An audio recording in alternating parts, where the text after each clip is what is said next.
विपक्षी गठबंधन में सीट बंटवारे की चुनौती। टीएमसी बोली बात नहीं बनी तो अकेले चुनाव लड़ने को तैयार।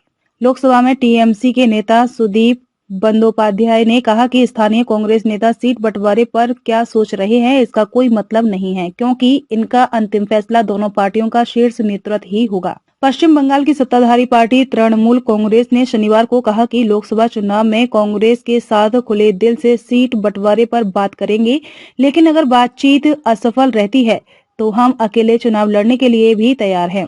लोकसभा में टीएमसी के नेता सुदीप बंदोपाध्याय ने कहा कि स्थानीय कांग्रेस नेता सीट बंटवारे पर क्या सोच रहे हैं इसका कोई मतलब नहीं है, क्योंकि इनका अंतिम फैसला दोनों पार्टियों का शीर्ष नेतृत्व ही करेगा। अधीर रंजन चौधरी के बयान पर टीएमसी ने दी प्रतिक्रिया। सुदीप बंदोपाध्याय ने कहा, हमारी नेता ममता बनर्जी पहले ही कह चुकी हैं कि कांग्रेस के लिए हमारा दिल खुला है। अब वह क्या करेंगे यह उन पर है। पश्चिम बंगाल में जो भी होगा वह सोनिया गांधी और ममता बनर्जी ही तय करेंगी। टीएमसी की तरफ से यह बयान ऐसे समय आया है जब हाल ही में प्रदेश कांग्रेस अध्यक्ष अधीर रंजन चौधरी ने कहा कि उनकी पार्टी टीएमसी के आगे सीटों के लिए भीख नहीं मांगेगी। एक अन्य टीएमसी नेता ने नाम न जाहिर करने की शर्त पर बताया कि पार्टी राज्य में गठबंधन के लिए सहमत है, लेकिन अगर जरूरत पड़ी तो अकेले चुनाव लड़ने के लिए भी तैयार है।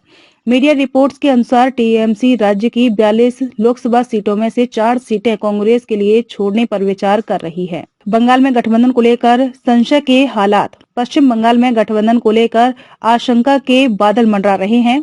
दरअसल टीएमसी चीफ ममता बनर्जी ने अपने एक बयान में टीएमसी, कांग्रेस और लेफ्ट पार्टियों के गठबंधन का प्रस्ताव दिया था, लेकिन सीपीआई ने तुरंत ममता बनर्जी के इस प्रस्ताव को खारिज कर दिया था।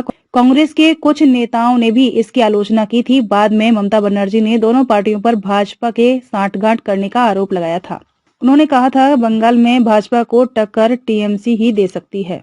अब दोनों पार्टियों के बीच हो रही ताजा बयानबाजी से भी गठबंधन पर संकट के बादल मंडराते दिख रहे हैं।